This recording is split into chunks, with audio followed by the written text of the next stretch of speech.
Welcome to the Know Your Legacy podcast. I'm your host, Vipul Basanya, and today's guest is Jarrod Warren. Jarrod runs the podcast the Success 101 podcast, which focuses on sharing tips and his life experience on what it takes to achieve peak performance.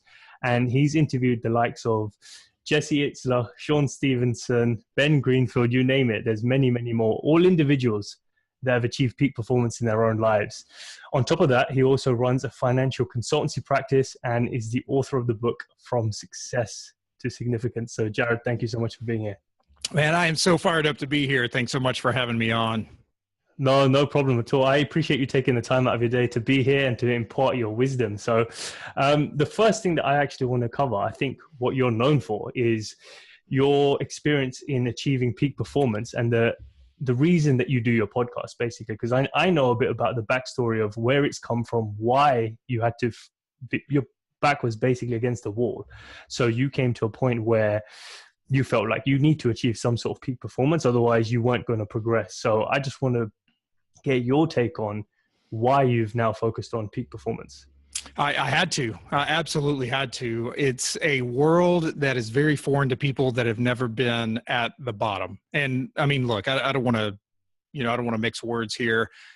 There's a lot of people that have been further along or down that well in life than I have. There are so many people that have so many things. I'm a very blessed person. There's so many people that have so many things that are worse off than mine, but everybody's reality is their reality, right? I mean, you can only feel what your reality is. And so for mine, it was absolute extreme burnout, self-sabotage, negativity, fatigue, all the things that I had really, my pride was wrapped up in earlier in life. I didn't need sleep.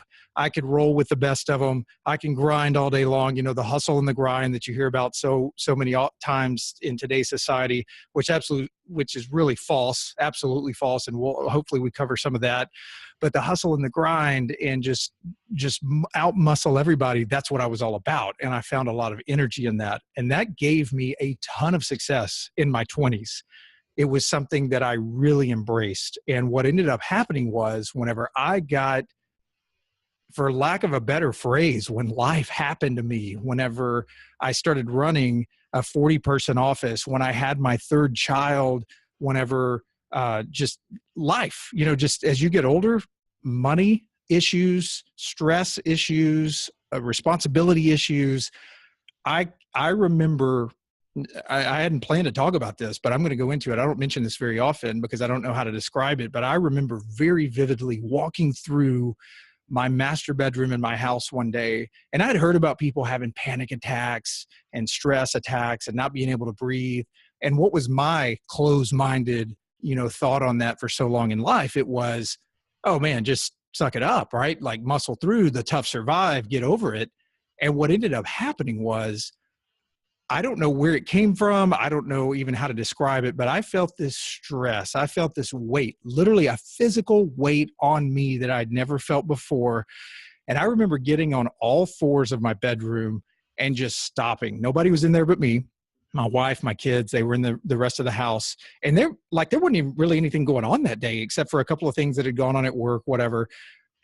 But it was self-sabotage. I wasn't treating myself the right way. And I remember getting on all fours in the floor and feeling like, oh my gosh, I'm being pushed down by this weight. I can't breathe. And I got up after probably 30 seconds. I sat on the bed and I was like, holy crap, what was that? I'd never experienced anything like that before. And immediately I understood what people went through whenever they said panic attack, anxiety attack. That was probably mild compared to what some people go through. But until your reality becomes your reality, you don't understand it. I sat there for a few minutes. I moved on. And about 2 weeks later, about half of that sensation came on me again. And I just stopped in my tracks and I was like, enough is enough. This is not the life I want to live. I was incredibly negative, pessimistic, very small vision. And the funny thing is I didn't realize it, Vipul, until all of that happened to me. And so I just said, look, there's got to be a timeout. I'm not going to be a great father. I'm not going to be a great husband. I call myself a leader. What kind of leader am I if I'm just sabotaging myself with negative thoughts every day and being critical and judgmental? And so that is where peak performance came into the picture for me, frankly, because I had to. I was driving myself, and this is not, I don't over exaggerate too many things. I was driving myself to an early grave. I probably would have ended any success I would have had if I continued down that path. And I may have even ended my family. I have no idea, but I was a miserable person to be with. And it was all the grind and the hustle and muscle it through and be critical of everything and just black and white. Everything's black and white. Don't try to get any feelings involved. Just grind. And man, I'm here to tell you that's what status quo tells you is success. And that is not success by any means whatsoever. I'm sure you know that through people you've interviewed on your show already, just as I have. Yeah, that's it's interesting you say that you were brought to that point where you were physically taken down by that weight. That it wasn't even a physical weight, it was like an emotional weight, and it was, I guess, the stress of the time that had caught up with you. And it felt like a physical weight though, and I just couldn't believe it was happening after I'd been so judgmental to people that had described those sort of things before. So yeah, and the way you describe it is it's as if it was a symptom of like a deeper issue that was happening almost. And it's like life was knocking on your door saying, look at me, there's an area that I want you to address. You're not addressing it. Now I'm going to have to force you down. Yeah. Until all you have to think about is this, because I need you to address this before you can move forward in your life. Well, am I right in saying that? 100%. And I'm thankful for that. I am so thankful. I am so grateful that I learned that at a young age. I was 33 whenever that happened. I'm 36 now. And I'll tell you, I've had a complete 180 life change, and I'm so thankful for it. I don't want to prescribe that sort of thing to other people, but I know for me, and as strong-willed, prideful, fill in the blank, whatever you want to say there, if that hadn't happened to me, I don't know what kind of man I would be today. I described it briefly a second ago in just the fact that I wouldn't be a great father, husband, leader. I would be a shell of what I am today. And so I'm so thankful that happened. As you mentioned, I run a financial advisory practice, top-ranked financial advisory firm here in Dallas. I get to meet with lots and lots of people throughout the year, probably meet with a couple hundred people every year. Many of them are very upset in their jobs, very unfulfilled in their jobs, very upset with the lack of success that they've had, whatever success means to them or to you. And some of them are in their 50s, some of them are near 60, and they're starting to realize I guess I would say, wasted life that they've had. And so if there's anything that I can tell your listeners today, Vipul, is just the time passes by so quickly with the absolute chaos. I mean, you see it here. I mean, all these people rolling down the road behind me here, right? I mean, there's just so much noise, so much chaos out there. It's the same thing in London where you are. And we are flying by. We're not present. We're not engaged. We are just literally blinking and life is going by. And I'm just pleading with your listeners to not let it get to the point that I did. It's probably good for you if that happens. I know that sounds really weird, but don't let it get to where I did before you realize how precious your time is and how a life change at whatever age is helpful. But I'm just so glad in my early 30s, I learned that instead of being like my clients in their 50s who are just now starting to come around to wasted time and wasted life. What would you say is one of the biggest regrets your clients have? I mean, when they talk to you about their issues that they've got in their life, I don't mean financial. I mean like emotional, like life regrets that they have, obviously, because they're older than me and you. So I'm just curious to know. So the listeners have a bit of idea in terms of what's actually happening to individuals at that level. Yeah. So how old are you, Vipul? 26. Okay. So you're 26. I'm 36. It's funny. You'll blink. I remember when I was 26 and I was starting my financial advisory career that I'm in now, and it literally feels like yesterday. So I'll answer that two ways. The older clients that I work with, their regret, I guess if we put it that way, their regret is wasted time, wasted life, not being present, not being involved. Take it back to the whole hustle and grind mentality. Like, people don't want to hustle and grind. Like, if you can figure out a way to push a button every day when you wake up and just have things magically happen, who wouldn't want that, right? I do think through hard work, there are a lot of lessons that are learned, but nobody wants to hustle and grind. But that's what society tells you that you have to do in order to stay on track with where it is you want to be. But my older clients, I would sum it up to a wasted life or not being present. My younger clients who haven't experienced that yet, who are in their 30s or in their early 40s, because a lot happens, probably the majority of your change in life happens between your 20s and, let's say, mid 30s, right? I mean, just so many things happen, whether it's marriage, kids, buying a house, starting a business, all those things happen. But there's a lot of different things that happen between your 40s and 50s that, especially as guys, not to exclude the ladies, but especially as guys that are looking for worth and value, we're going, okay, wait a minute. I had this goal. I had this dream. I had this thought of where I would be, and I'm not there at this point. Oh my gosh, have I wasted this? So the younger ones haven't experienced that yet. Their whole idea is, I haven't achieved success fast enough. So it's a really interesting paradigm between 20s, I haven't achieved success fast enough, to getting out to your 40s or 50s and realizing that's not even what I was looking for the entire time. Anyway, it was more about being present and creating memories. And I think that is a fascinating concept when I'm working with my financial advising clients or my personal coaching clients, that I hear it all across the board. And so my conviction that I build for myself, my family, my friends, is at a younger age, in my 30s, how can I make sure that I reduce the noise around me constantly? I cut down on the amount of distractions. The whole peak performance message you mentioned is what I am all about, because I was forced into it and I'm so thankful for it. But I think it's more about being present, being intentional, not having a wasted life, not necessarily the success that we're chasing. And that's what your podcast is about. It's the legacy. What legacy are you leading? What legacy are you leaving behind? And I think that's fascinating. Yeah, that's the point that you touched on there towards the end, where you mentioned about experience being more valuable than the money itself. Because I guess once you get to that stage, when you're in your 40s, 50s, 60s, etc., you then turn back and realize, hang on, I'm not sure how much time I've got left, because I blinked and I was 25. I blink again and now I'm 60. And time isn't something you can get back. You can lose your money, you can get that back. You just go and find a job or start another business, and over time you'll get it back. But the time still passes you by.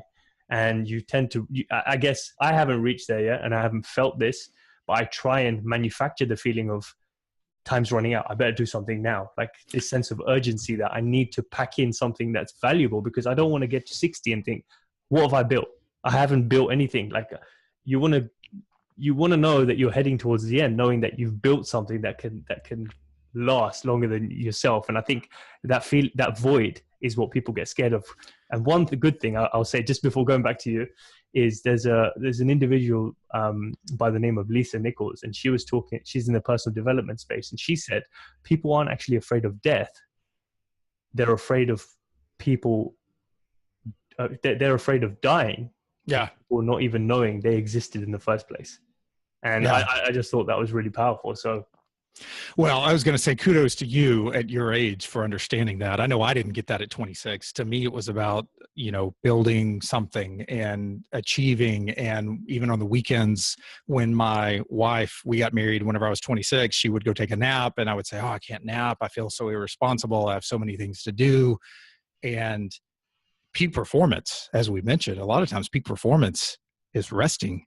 It's sleeping long hours, super long hours. I mean, that's peak performance. It's all part of this recipe, right? You don't bake a cake just by throwing in sugar, which is what everybody loves. Unfortunately, you throw in sugar and you're like, I have a cake. No, it's an entire recipe. So peak performance, a lot of people just really just narrow it down to my success, what they think is significance, but my success, my achievement, my worth, what I've done. I'm peak performing. I'm living up to my max potential. That is like that is one ingredient of the recipe. And many times that's not even, as I mentioned a second ago, we discussed, as you get older, that's not even what you're looking for. You're not even looking for the sugar in the cake. You're looking for all the other things that were underneath the scenes. But kudos to you for, at your age, understanding that, because, when you're younger, I heard somebody say this at one time, is time flies by. And people told me, just like they'll tell you, when you have kids, time flies by even faster. And you're like, oh yeah, okay. But you don't know what that means, right? And you blink and time does fly by. And I think it's because whenever you're 8 years old, you've lived like this long of your life, right? If you live a long life to life expectancy, you live like this long of your life. So like a day or a week or a month, that's a long time to you. But then you get out into your 30s or into your 40s or into your 50s, and you've lived such a long life that you go back to a day and you're like, oh, that's a blink. You go back to a week, oh, that's a blink. Time's flying by because we are used to associating time with longer intervals. And I'm here to tell you guys, and I'm, again, so thankful I learned this at a young age, but if you don't tap into this now, if you don't heed what we're saying right now, even you at 26, you will be that person that looks back just like my clients do and go, why didn't I heed the words of others? Why did I wait till I got to 50 to realize I'd missed out on so much of life? So I'm just begging you guys just to really understand that time is fleeting. And that's another thing we haven't even discussed. You don't know how long you have on this earth. People die every day. What is your legacy? What do you leave behind? What if it all ended tomorrow? What if you were told you had 48 hours left to live? Or what if you were told you had 6 months left to live because you have cancer? I talked to a client just this week whose wife had passed away. They told her 10 months ago, you've got a certain form of cancer. We caught it early, think we can beat it. And it just progressed super fast. And he called me this week saying, hey, my wife passed away. We just never know how long we have. And the success, quote unquote, that we think we're going to have in our businesses, even in our lives, I think a lot of us are going to get out to our end of our life and realize like, wow, that really was not what I thought I was supposed to be chasing. It was so much more in the ingredients that I wasn't even looking at. Yeah, I think from what you're saying, it's really important. So first of all, I feel humbled that you shared such kind words. But I'm curious to know how you actually use peak performance to make sure that you are living a life that's optimal for you to not feel that feeling later on down the life. Like, first of all, for those who may not be familiar, what is peak performance? And then how do you implement it in your life? Yeah, great question. So a lot of times I'll have, like, my podcast centers on everything from business to biohacking. And if you're not familiar with the biohacking term, that is just how do we, biohacking is a stimulus and a response. How do we expose our brain to a stimulus and then get a certain response we're looking for? How do we expose our body to a certain stimulus, or our eyes, or, nutrients? Eat, move, sleep. What are you eating? How are you moving? How are you sleeping? All of that involves biohacking to where you are looking for a stimulus and a response. And when it comes down to peak performance, that could mean a lot of different things to different people. But to me, it means how are we thriving throughout our day? How are we thriving throughout a chapter in life, or take it on a bigger scale? How are we thriving through our life in a way that helps us reach our maximum potential at any chapter of life and avoid absolute burnout, fatigue, negativity, self-sabotage, all of those sort of things that I talk about. And the reason I say from business to biohacking is I have people from executives, Fortune 500 CEOs that tune in that are looking for things like time hacks, looking for meditation in the middle of the day, looking for breathing exercises to reduce stress, all the way over to neurologists who are really understanding how the brain and body work together, and how even things like affirmations in your morning routine really set the course of the day, or how you prepare for your evening routine, which hopefully we talk about here in a moment. Your evening routine, 80% of a great morning, or a great day for that matter, actually starts in the PM, not in the AM. And so to answer your question there, I know it's a long answer here, but to answer your question, peak performance means a lot of different things based on whatever chapter of life you're in or whatever niche of life you're in. But really, it's how do you thrive from the time your eyes wake up in the morning until your eyes go to sleep at night, and then carry that further into restful sleep to where you can be the absolute best version of you. And how, really what we said earlier, how you don't waste a life by being mindful and noticing relationships as well. So there's several layers to that, as you can tell. It seems like there's a wide variety of things that you can do in your life to achieve peak performance in that particular area. So would you say from all of the areas that you've studied and experienced yourself and implement in your day-to-day routine, are there core areas that people should focus on when molding or creating their peak performance routine, or any exercises that they should do in particular? Well, I would say that, and this is going to be a really boring, non-popular one, I'll just tell you that right now, but I would say that most of the people that are tuning into your podcast are in a highly active role. I'm just guessing. I mean, you probably know your demographics and can fill me in on that, but they're in a highly active role. Anybody tuning in or subscribing to a podcast about leaving a legacy behind, that's action. Like you can't just wake up and have an incredible life. You have to design it. It has to be built in, because if you let life just happen, you'll get steamrolled and end up where I was, right? Even though I thought I was really working toward it. But I would say the biggest thing, the most boring thing, but the most helpful thing is going to be sleep. I have hacked my sleep over the last year and a half in ways that if you had told me 2-3 years ago I would be doing, I would have thought, like, have I gone crazy? What am I doing at night? Why am I taping my mouth shut every single night? Why am I sleeping with an eye mask on and earplugs in? It's because I want to get absolute restful sleep so that I can perform better every day, because I'd always been the guy that slept like 4 hours a night. I went in 2015, March of 2015, I went and saw a neurologist because I literally thought my brain was turning to cabbage. I couldn't focus on anything. I couldn't concentrate. And this is not just like, oh, my thoughts wander. I would try to share that with people and they go, oh yeah, it's hard for me to focus as well with everything going on. I'm like, no, this is something different.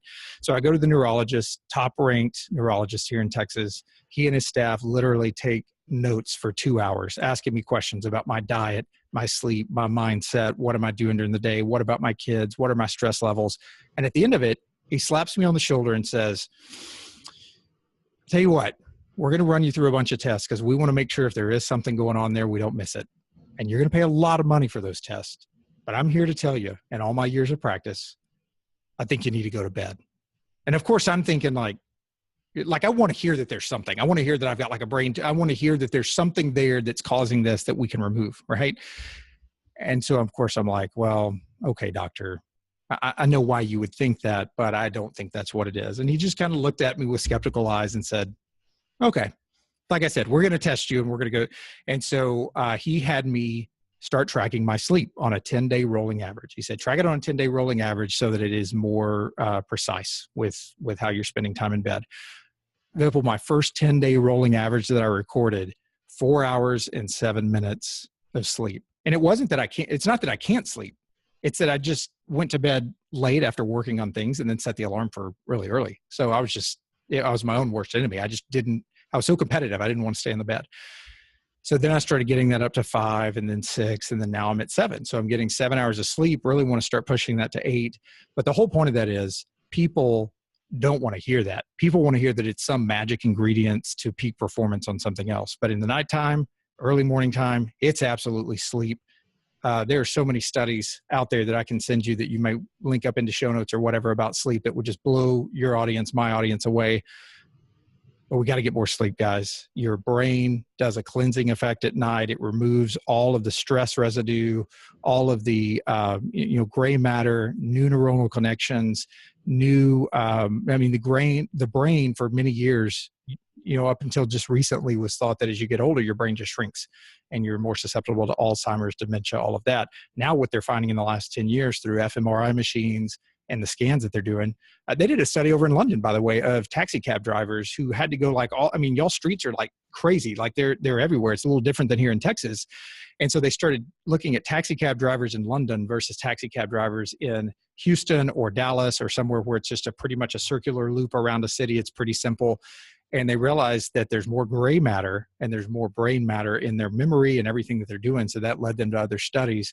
But we can actually regrow the brain, guys. So if there's anything that you want to study for peak performance, you got to start with the brain. And the brain is most affected by sleep and diet, but especially sleep more than anything else. So that's the nighttime. If you want to talk about the daytime, from the moment you wake up, or really, again, if we're looking at the evening, before you go to bed or the moment you wake up, it is hydration. It is absolute hydration. I have been dehydrated for so much of my life. Water is boring. It wasn't something that I loved. And once I really started understanding the benefits of hydration and why so many people have brain fog, Alzheimer's, dementia, that's not the only cause of it is dehydration, but that's a lot of it. But if we're going to tap into peak performance, as you can hear what I'm saying, Vipul, is it all involves the brain. We've got to be well hydrated. We've got to be well rested. And this whole hustle grind mentality, like if you can find a way to be well rested and well hydrated, and you want to still say you hustle and grind with the best of them, man, kudos to you. But I haven't figured out a way, and I haven't seen a lot of successful people do that. You sacrifice something with the amount of work that you put in each day. But hydration's easy. It's one of those things that doesn't cost anything. Just drink a ton of water. It's just people don't want to do it, just like I didn't for so long.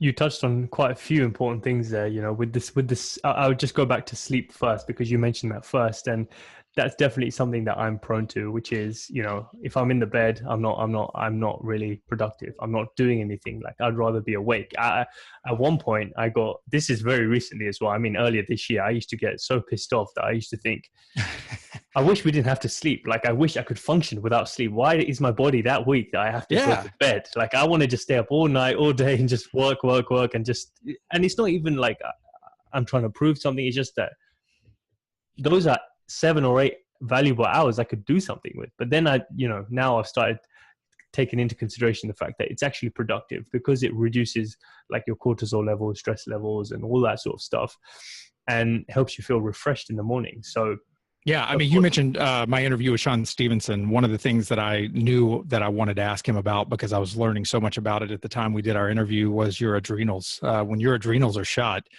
it does increase stress. It increases adrenaline, cortisol. Many times when you wake up in the morning, have you ever gotten up really fast in the morning to go, get a doorbell or just something that gets you up a lot faster in the morning where you're forced to get up and you do what I call just like the drunken giraffe walk, where you're trying so hard to like not run into walls and you're just running into walls everywhere. That's your cortisol is spiking. It's trying to tell your body to like slow down. Like, we're not going to let you function properly because we're trying to get you to slow down. But I am not kidding with your listeners whenever I say, and many, many, many, many other podcasts and resources would tell you this out here, we are in a global sleep loss epidemic. And those are strong words, but they're real words. The average American right now only sleeps 6.5 hours each night. And for a lot of people, if they get 5, they're like, "Oh, I'm good. I'm good." You know, there's some pride wrapped up in that. Like, "Oh, I can operate on 5." And that's how I was. My parents didn't sleep a lot growing up, and I had a lot of pride in that. But before the light bulb was invented, I believe early 1900s, before the light bulb was invented, people, I know for America, I'm assuming where you are as well in London, they were sleeping over 10 hours a night. You think that doesn't affect a society? You think that doesn't affect performance, going from 10 hours a night to 6.5 a night as an entire society? And so sleep has, literally been declining by our society over somewhere around the last 60 years. And it is the absolute, that and water are the absolute building blocks for peak performance, no matter what else you throw into the mix. And I'm a biohacker by heart because, again, I was forced to. I'm always testing things: nutrition, movement, sleep, eat, move, sleep. That's what I always live by. But sleep and water, 2 super boring things.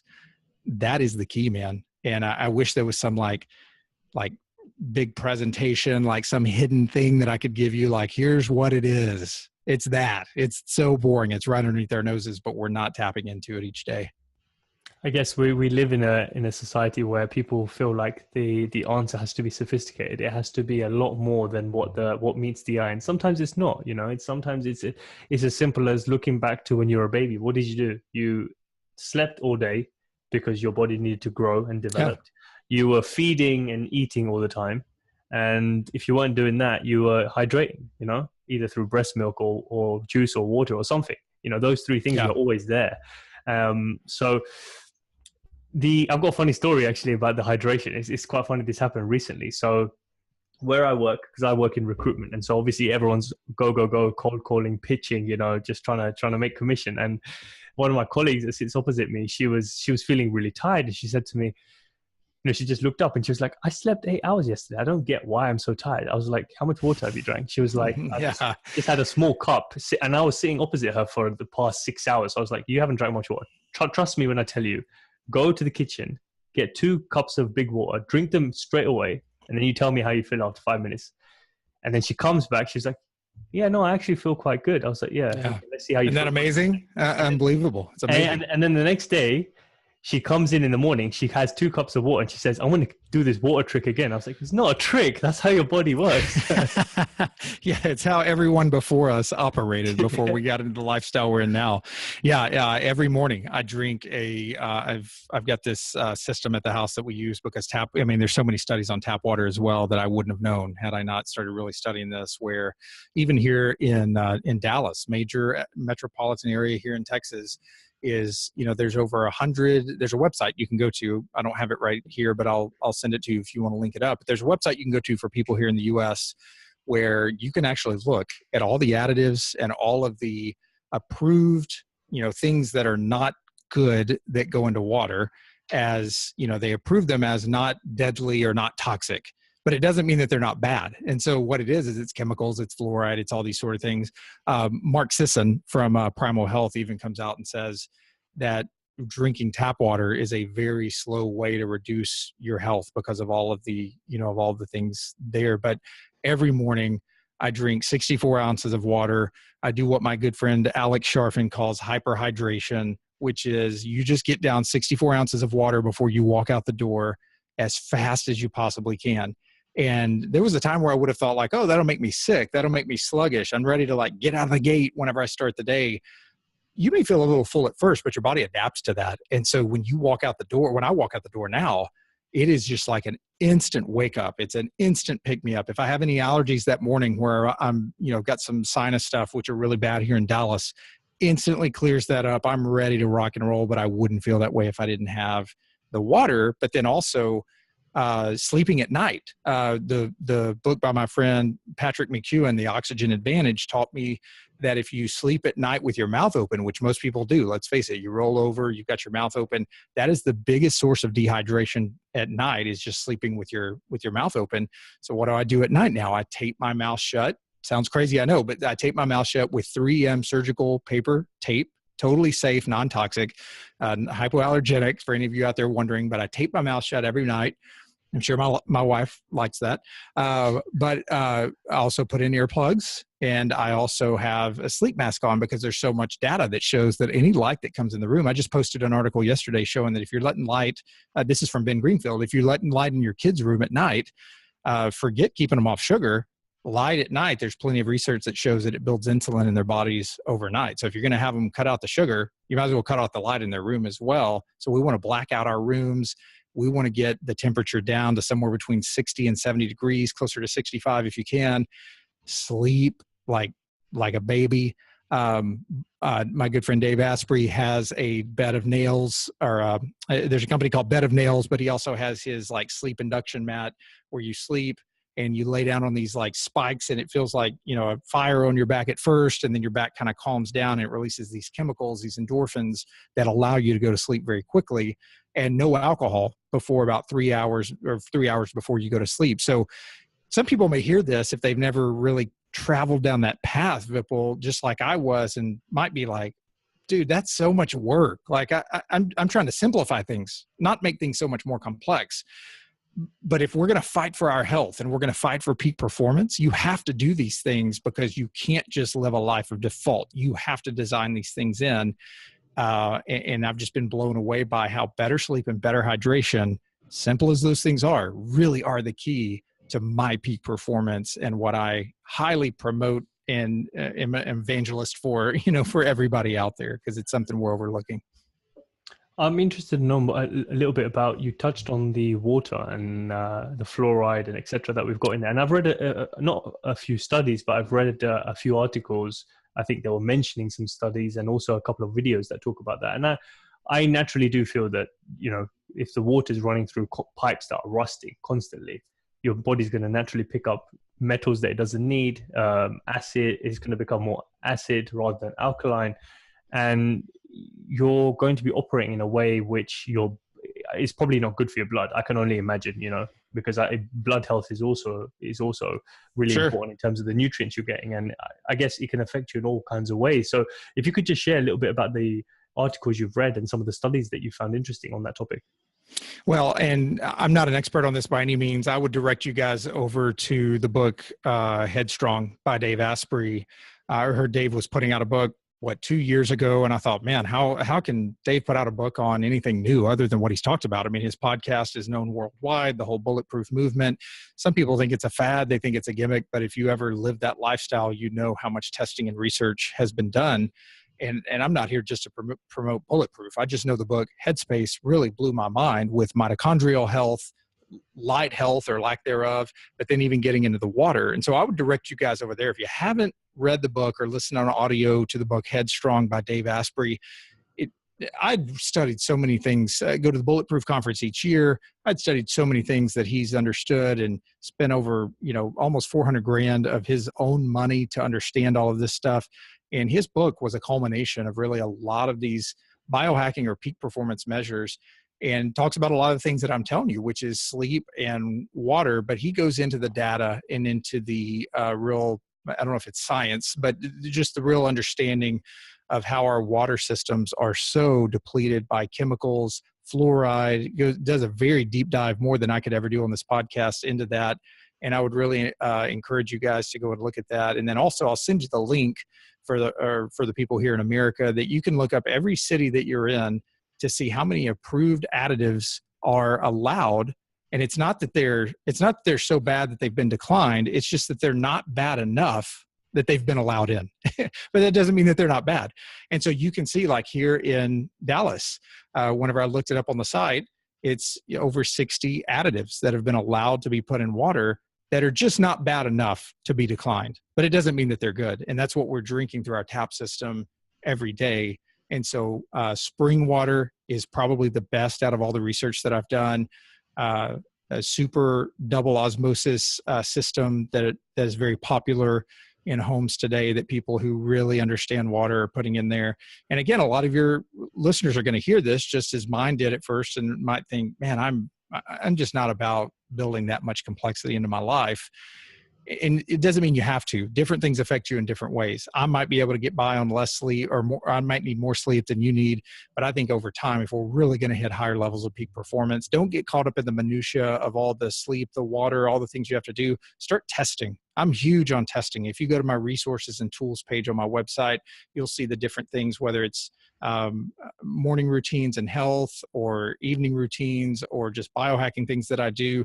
That list will continue to evolve as I test things, because I want to know for me personally, which is going to be different than you or any of your listeners. I want to know for me personally what is going to help me operate at absolute peak performance levels. Hydration is key, but you've got to get super clean water sources, or you're really damaging the goal that you're trying to go for here.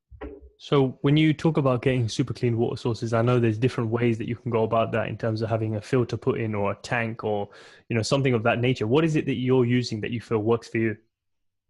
Yeah, so if you use what I just referred to as a double osmosis system, and again, the Headstrong book goes more into it. And the only reason that I'm referring people over there is to where they can actually get chapter by chapter breakdown of that, more than what I feel like if I try to really describe it here, we're just going to skim the surface in a podcast, and I might leave your listeners with not false information, but I just may not be able to go into it as much. But a double osmosis metallic water system, where it's filtering through a couple of different cycles and getting any impurities, anything out of there, is going to be the best thing. Not endorsing this company by any means, but one of my favorite is Mountain Valley Spring Water, big green glass bottles that you can buy over here in the US at Whole Foods or Central Market or different places like that. They've got sparkling water now. Before it was just the flat water. I think it's bottled in Arkansas from a super clean spring, and they even run it through some osmosis as well to clean it out even more. But spring water is going to be your best, like natural spring water. Outside of that, it's going to be the double osmosis. And then outside of that, you're buying more just or you're getting more of just the tap water. One great mineral water that I really encourage your listeners to go and get is San Pellegrino. It's the highest mineral content water out there, and it is an acquired taste. Like, I didn't like mineral water for so long because it just kind of tasted metallic, acidic. That's all the minerals that are in there. But San Pellegrino has the highest mineral count per millimeter, and Pellegrino is probably the lowest. Like on Pellegrino, it says mineral water, and then somewhere on the front it says like super, like, or not super, but it's like low source of mineral content water. Like they're, they have to put that on there. But San Pellegrino is good for people in the South in the US. It's Topo Chico or near Mexico. But just go find what works for you, but make sure it's a clean source of water, and spring water that has been cleaned is the best. Yeah, I guess they do sell it in, I think in some stores here in the UK, they have, you can just read it on the label, it says spring water. But I think when you're at home, during the weekends or during the holiday season, etc., or even whether you're at work and you're using the tap there, you need to ensure that, I guess, you've got a filter, because whilst that may be expensive initially, Yeah. time, it becomes cheaper for in terms of your health. You know, you're not jeopardizing your health later on down the line, and it's easier to just open the tap and fill up a glass, knowing that there's nothing more you have to do to it once it's already Yeah. fit in. Absolutely. And I would say if you're traveling, or if you're in a point where you can't really control this, you're on your own, it's going to be, San Pellegrino comes from Italy, so you can pretty much find it all over the world. Again, highest mineral content water. If you're in the US, or maybe I don't know what you guys sell over there, but spring water is going to be kind of your second best bet there. But both of those are fine because they're very clean, very healthy. But the bottom line is we need more hydration. I would go even as far as, I wouldn't encourage people to drink tap water, but if you're not drinking anything, I mean, there was a time period, honestly, where I would go a couple of weeks. I'd wake up, I'd drink a couple of cups of coffee or an energy drink. I would probably drink some sort of Coke or tea for lunch. I would drink some sort of that same like Crystal Light mixed up, full of aspartame, whatever, because I wanted the taste. Like, there's a comfort in that. Even when I didn't need coffee, I was drinking it because there's comfort in that, right? And I would go a couple of weeks. I remember telling that to somebody one time. I was like, man, I really feel bad. And when they said, how much water have you drank? This professional baseball player that was a good friend of mine down in Houston. I said, man, I probably haven't drank water, no joke, in like 2 weeks. He's like, oh, come on. I'm like, no, really. Like I'm thinking through what I drink every single day. And I have no idea how I was alive, like knowing what I know about water now. So the key is, again, boring topic, but so life-giving. And so back to our point of peak performance, if you can do anything during the day, it's, even more than eating clean, is hydrating. I can't stress that enough. Yeah, I think we've stressed that point enough, and it's definitely important. It is one of those topics that's not really talked about, especially on podcasts and things of that nature. People want to just talk about the hustle, the grind, but you need to remember, to be able to do those sorts of things at the highest possible level, your health has to be intact. And if you want to do that more, if you want to work more, then take more care of your health. And that's what I'm realizing as well, even though because my schedule is quite dense, most of my listeners know. So I work from 8:30 in the morning, and then by the time I finish, it's like 7, and I come home, it's like 7:30, and then what time is it there now that you're recording this? It's to 11 p.m. So I have to be up at 5. But see, this is what I mean. So it's not ideal. I do want to sleep more, so I try on the weekends and Friday nights. I try, and rather than going out and partying, I try and take that time to sleep, rejuvenate, because I know during the week my mind's just constantly 24/7 on the go. So But one interesting thing you mentioned about the bed of nails, I think it was called.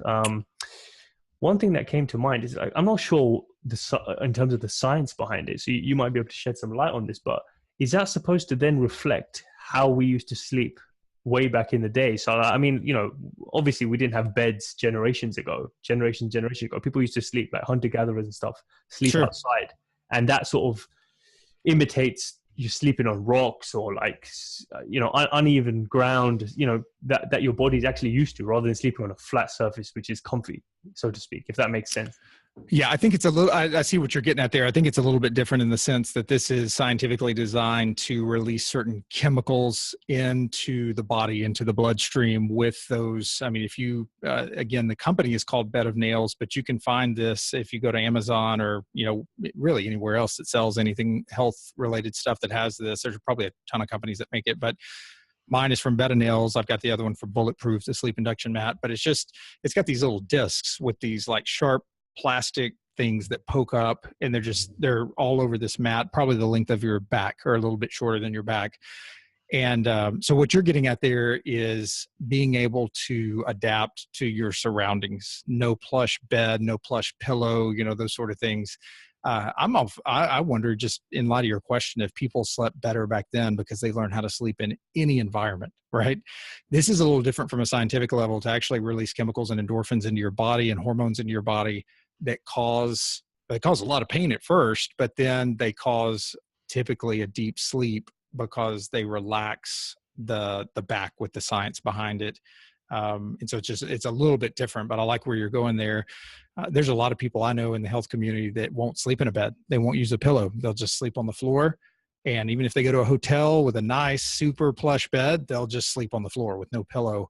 I worry sometimes about the neck and muscles around the neck and things like that, because, I don't know when some people started doing that, but it's like, you get used to sleeping on a pillow and then you try to start doing that, you could really screw your neck up a little bit or have all kinds of like knots in your neck, whatever. But find a bed that works for you. But 15 minutes or so before you get ready to go to sleep, lay down on the bed of nails or sleep induction mat. You'll feel your back will be kind of screaming at first, but then it'll just slowly die down, and then you'll feel yourself getting a lot more tired. And it's not just a feeling. I mean, it's the science behind what your body's releasing to kind of like combat that feeling. Interesting. Yeah, I think I definitely put a link in the show notes for those who are interested. I'm definitely going to check that out because it seems like something that I'd like to try just to see if it affects sleep. Yeah, so much try more. it. Let me know what you think. Yeah, no, definitely, I will do.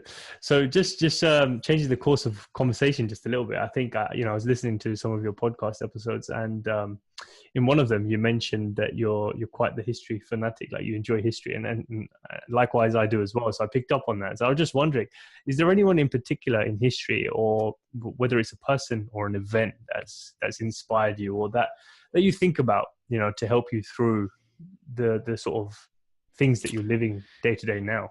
Yeah. And I claim that I'm like a history fanatic, and really, I don't know why. I mean, we're all wired different ways, right? And there's certain things where it's like we go with the mainstream flow and we like the same things everybody else likes. And then there's certain things we like, and it's like, man, I really can't tell you why I'm so about that. Right.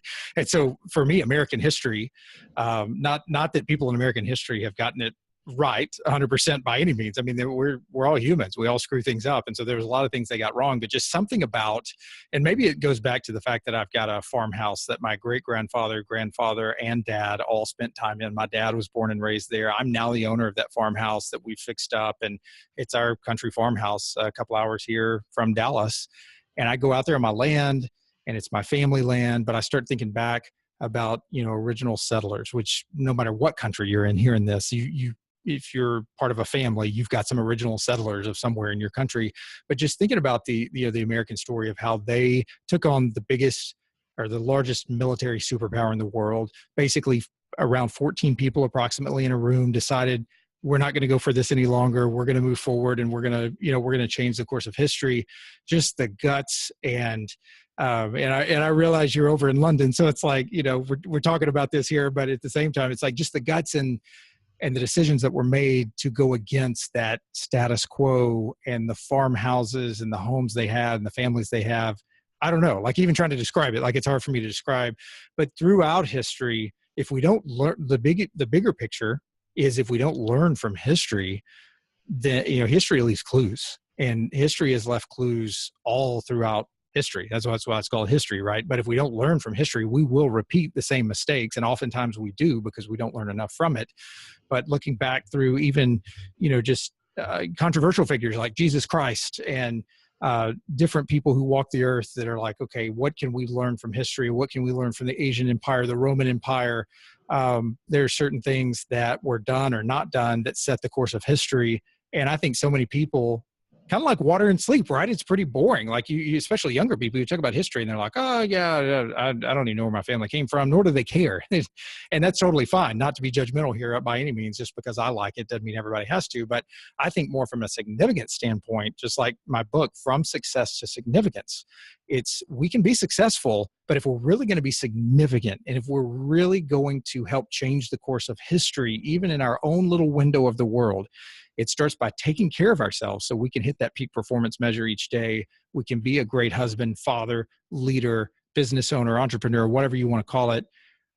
But we also have to look at history to say, what have people in humankind, though they may be different and from different time periods, what have they done or not done that we can really learn from? And I think that's just one of the things in education that's really lacking, is not really looking back at history in a way, or far enough in a way, that lets us understand where did we all come from, and the passion, I guess, for lack of a better phrase, around that and learning.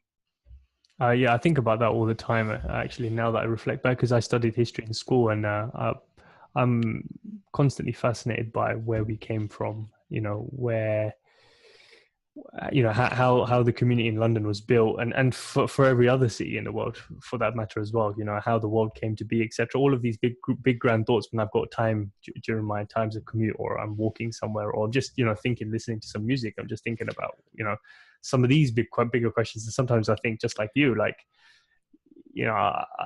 my interests are not the same as everyone else's, but I don't know where this has come from. Like these genuinely fascinate me. I could sit for hours and talk about this stuff, because pondering these sort of things make me think, okay, well, and I was going to ask you this, well, if generations ago people built what they'd built, let's say like your grandfather or MLK or Gandhi or Mother Teresa, they did what they did and they created a platform for humanity to continue in a progressive manner. Now we're here, we have a platform built by those who've come before us. What am I doing to raise the platform for the next generation? Because it's just like everyone else, no matter how great you are or how insignificant you may feel, either way, you're not going to be here forever, So what are you going to do to raise the bar, essentially? And I was going to ask you, is there, when you go back to visit the farmhouse, knowing that it was previously owned by a few generations before you, do you ever think like how does that make you feel? Do you ever think like, what was my granddad doing here? Like, or my great grandfather doing here? Like, how do they feel? Like, what am I going to be able to look after this place and pass it on the same way they've done it successfully?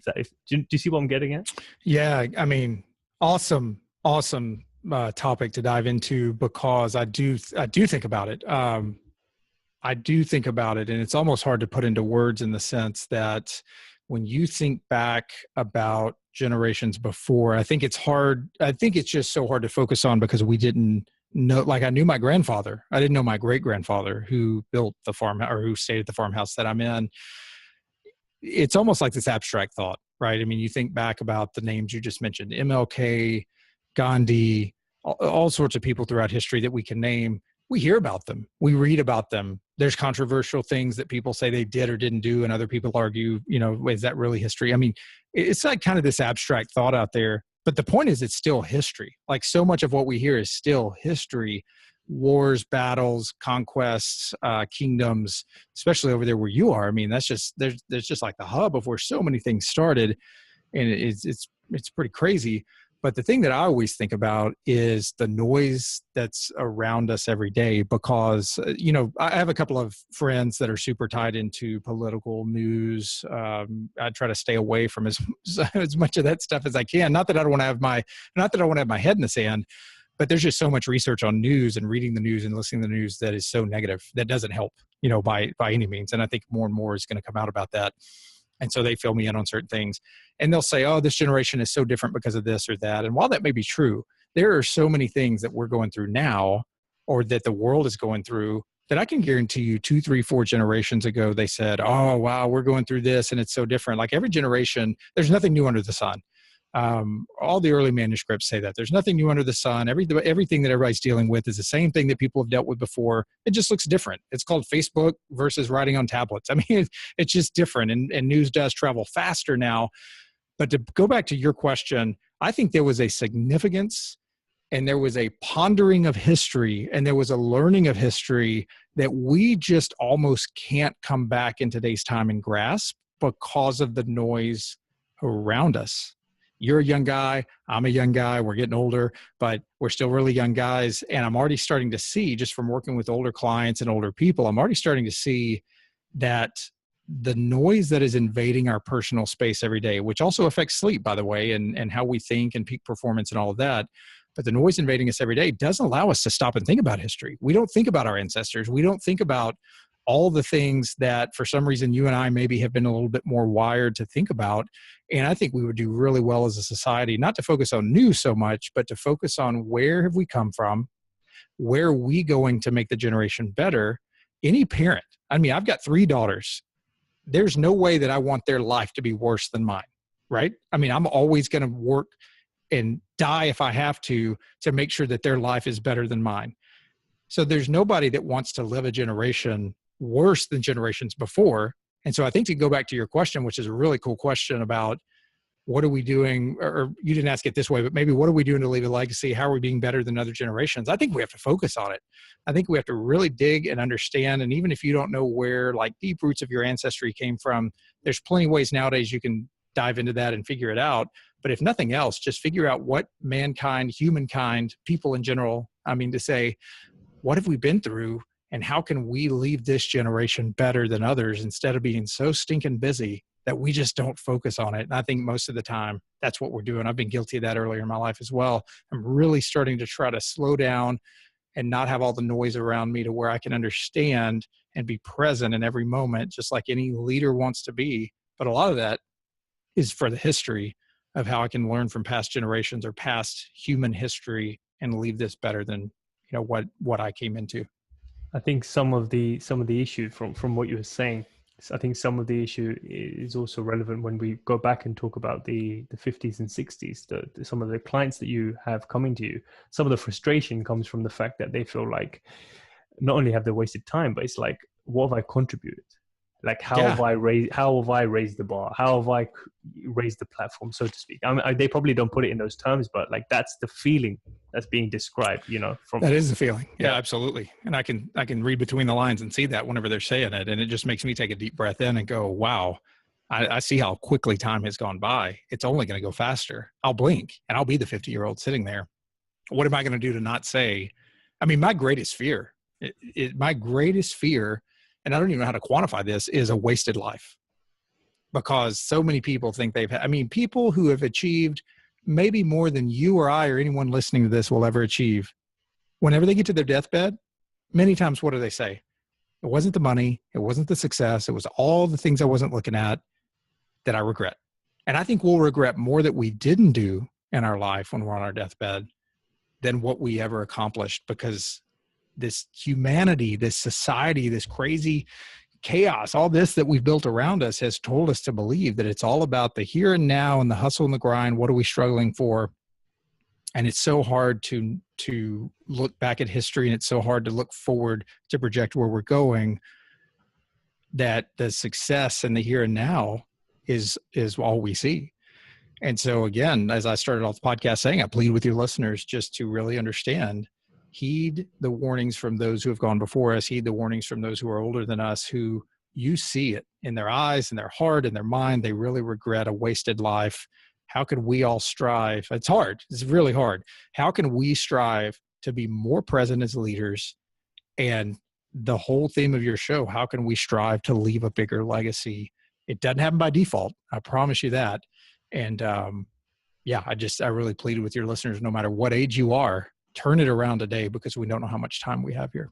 I think definitely it's a good message for people to listen to, especially in this day and age where things are just constantly on the go, active, and you're always looking to the next activity that you have to do, the next box you have to tick, the next thing on your to-do list to cross off, and I fall prey to that as well. And I just see life, the whole week passes me by basically. I write my to-do list on the Sunday. I'm like, cool, this is what I'm doing for the week. Before I know it, it's Thursday, and I'm like, damn, it just feels like a blur. Like the whole week feels like a blur right now. So for those so obviously it seems like you've mastered and understood that feeling, and you're using it to your advantage, to get the most out of your life. How, for those who haven't maybe felt that, or are still prone to acting unconsciously, how would they use that feeling and that concept to then engineer that into achieving peak performance? Man, I've thought that many times myself. Had I not had my burnout, fatigue, rock bottom for me, what would I be right now? I would probably still be heading toward that. It came on faster than maybe my 50-year-old, client. So I think it's a really tough thing, Bipple. I think you can't manufacture it in the sense that people can listen to what we're saying. People can hear it. They can replay it. They can listen to this podcast 3 times and they can hear like, oh yeah, okay, time's passing by. I need to be more present. Okay, maybe I should study some history. The truth of it is, unfortunately, until you hit that feeling of, I don't like where life is going. I want to be more present. I want to be more in control of my feelings and thoughts and health. And why do people feel that way? They feel that way because they hit rock bottom. Right. So I don't have an answer for you there. And I don't mean to give a cop out and not answer this, but that's the truth. Like, my answer is I don't know how to answer that, because it takes a very special individual. And I would put you in that category. I mean, you're 26 years old and you're already having thoughts that are way ahead of where I was at 26. And I thought I was really on top of like looking real introspectively into things or whatever. So it's like, what makes a guy like you at 26 that hasn't lived as long a life as I have, or lived as long a life as somebody who's in their 60s and realized they have a wasted life. Like, what makes you tap into that? There was something that probably happened. There was a life event, there was a chapter, there was an observation, something made you tap into that to where you feel that way. So my answer, I don't have an answer to your question, but my thought, or I guess my suggestion to your listeners is basically heed our words. I mean, how many people does it take? I mean, you don't have to hear from us. You guys couldn't even have listened to this podcast, and you still know people in your life who regret things that they've done. They're way older and they wish they'd done other things. Either you're going to get out to that age and you're going to be holding your head high of the things that you've been super intentional. I keep going back to this idea of life by design. You're going to be very, we grade ourselves, very negatively in most cases. That's the way our brain works, right? So you're always going to wish you'd accomplish more, but that's not what I'm getting at. What I'm getting at is you're either going to hold your head high and realize that I designed this in a way that I don't think my life was wasted. Yeah. Are there things I wish I'd done differently, right? Are there things I failed at? That's actually a good thing if you're learning from them. I mean, failure is good. If we don't have that, we're not learning.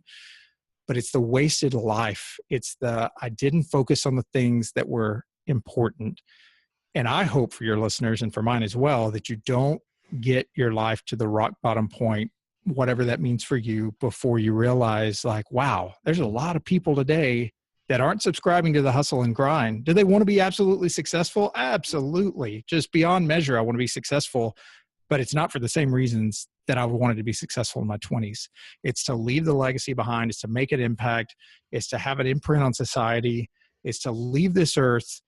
A lot of things I talk about in my book is the legacy statement of Jarrod Warren, and how do I leave a legacy behind where people are impacted, not that they remember, but they're impacted by the things that I did. Because if you think about people who will remember me and remember you, it's a little bit depressing if you think about it. I mean, maybe one generation, maybe two, you get out 3 generations.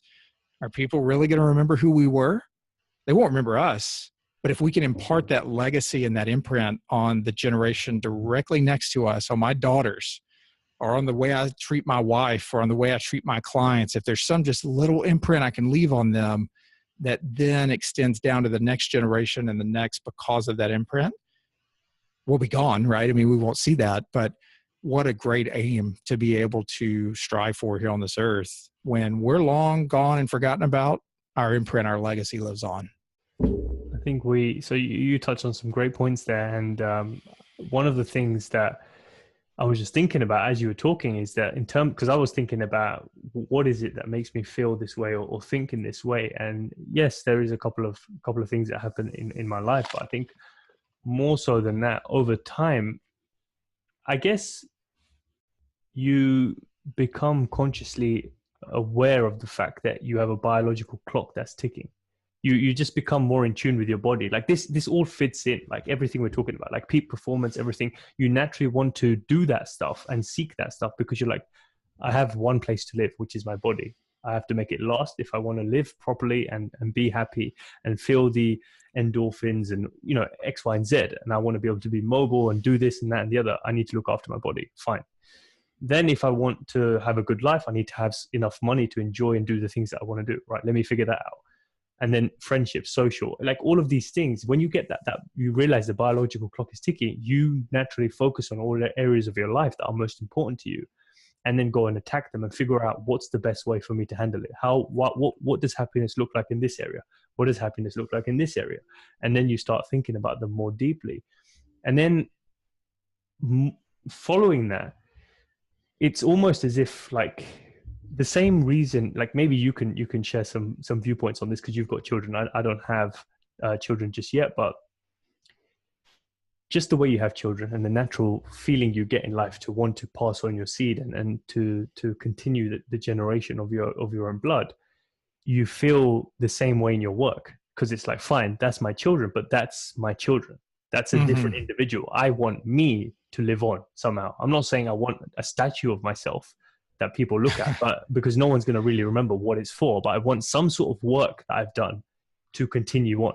Because it's all well and good to have your children. You know, you're blessed to have three healthy daughters, which I'm sure you will. Oh, absolutely. But Absolutely. at the same time, you wouldn't be happy knowing that, okay, yes, they're healthy and I've been blessed, but now let me tell you to stop working and striving for your goals. You're still not going to feel fulfilled.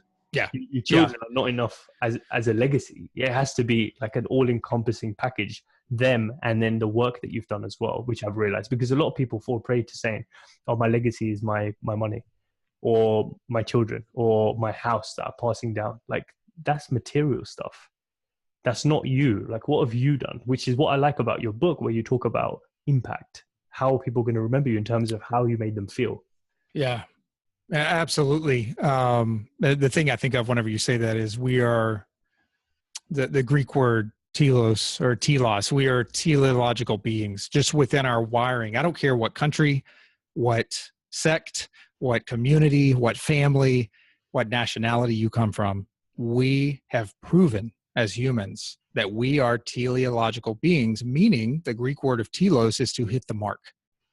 Think of a back in the Roman Empire or whatever, where people are using bow and arrows, or, in America, Native Americans here over in America, you blindfold somebody, they wake up every morning and their goal is to hit the mark, right?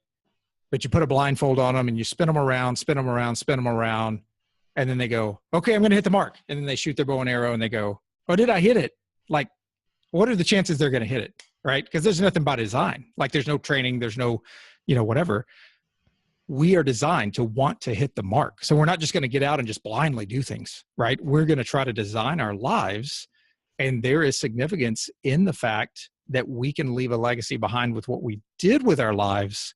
But I think if we stop there with the way we're wired and the way we want to hit that mark, if it's just for us, my belief, this is just me, my belief is we will go through a lot of heartache. We will go through a lot of headache. We will go through a lot of loneliness. We will go through a lot of unfulfilled desires in this life, because everything that we were striving for was just for us to accomplish something. Money won't do it. People make millions, billions of dollars out there, commit suicide.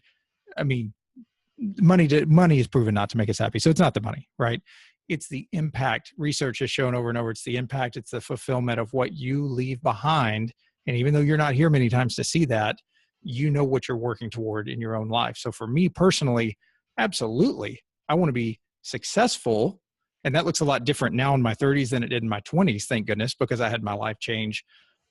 But most of my success, quote unquote, is to hit the mark every day for whatever it is that I have in front of me. But my big fulfillment is to leave my family, my blood, my kids, and then extended people, the friends, the family I have around me, in a way that their actions are impacted, or they are impacted by me, so that their actions long after I'm gone in some way reflect what I have done for them. If you think about a child, and there's plenty of research on this as well, you think about a child that's in an abusive situation, or has a father that beats on them because he's an alcoholic, or he's you've got some sort of issue or whatever. What does that person's life look like whenever they become an adult? In some ways, it's a reflection of what that person has done to them, right? What do my kids' life look like? I mean, they can still go out and make their own mistakes, just like I did. My parents did the best they could with me, and I made my own mistakes, but there's going to be some remnant of that. There's going to be some remnant of the way they acted by the time they're adults that hopefully is an impression of what I left on them. The love, the care, the instruction, there's an element of peak performance that we keep talking about that comes with parenting and just mentoring as well, and coaching. It doesn't have to be in business or athleticism or whatever you want to put it in. So I think in a roundabout way, the answer to your question is my big goal is to, when I'm long gone, not to be the guy that made the most money, not to be the guy that was a millionaire by a certain age, not to be the guy that was whatever, check the box that I've done or that I want to do. I think I'm going to look back, if I live long enough to kind of reflect back and see this, I'm going to look back and go, at a young age, I learned the building blocks of what was important. And though I didn't get it right all the time, because I'm human and I fail constantly, I learned from those failures, and my imprint was left first and foremost on my family, which is my wife first, and then my children. And long after I'm gone, there is some remnant of that impact that if I could, look down on earth after I'm gone and see what people are kind of playing out, living their lives out as, I see a remnant of that being, in a positive way, being lived out in the lives of others because of the way I live my life. I love that you just covered that, because it now takes me nicely into my final few questions. And one of them was exactly that, about the legacy you want to leave behind. So just following from that naturally then. So, that being it was actually the last question, but now I'm going to make it the first question and switch it up here since you're on this topic, is that, so you talk about the important thing that you want to leave behind is how you make the people that have been in your life, so your family, your extended family, and your friends, how you make them feel. Have you gone as far as to think what feeling you want them to have when they think back on you being in their lives? I haven't. That's a great thought. My big life change, all the sleep stuff and the 180-degree change that I made when I really started tapping into a lot of the self-care and peak performance and all of that, and where my podcast came from, that happened 3 years ago. And I know when I was in my 20s, it still seemed like time went by a little bit slower. But like when you get into your 30s, especially as you have kids, I mean, you blink and like 3, 4, 5 years goes by. I have been taking it a day at a time, a week at a time, on getting this change in my life more purposeful, more intentional.